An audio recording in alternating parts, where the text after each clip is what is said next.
Emergencies are unpredictable, but you don't have to be unprepared. Peak Alerts sends you targeted emergency alerts in real time for the places that matter to you most, so you know what's happening and what to do next. Know first, act fast. That's the power of Peak Alerts.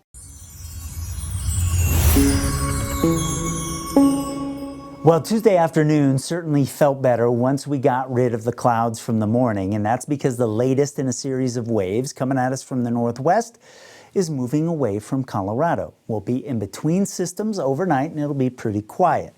But we do need to talk about this system because out ahead of a ridge of high pressure, which is the bump in the white lines that you see here, this system has some strength with it. However, it has to break this ridge down as it tries to move into the interior of the western U.S. And so the red that shows the strength of it, you see, gets smaller as it weakens a little bit, trying to break that ridge down. That said, it will move over Colorado as we move into Wednesday night and Thursday morning, and it is going to bring us some changes.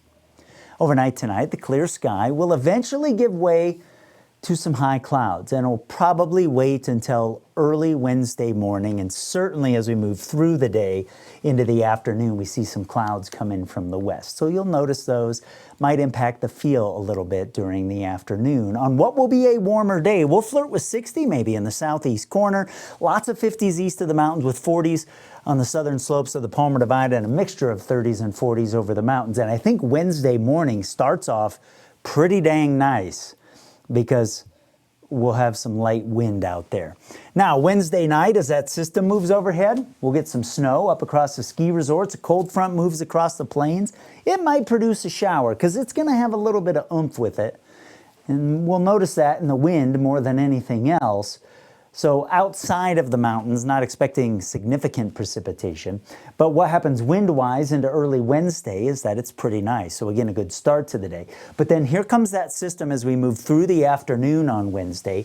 You see the sustained wind over the mountains starting to pick up, and it's going to get a little bit gusty too. Some wind gusts maybe over 45 miles per hour for some of the mountain areas. And as the front moves across the plains, we'll see the wind pick up out of the north as well. And some of that is going to last into early Thursday morning. So that might have you thinking like, whoa, well, if it's that windy of a front, it's going to drop the temperatures a bunch.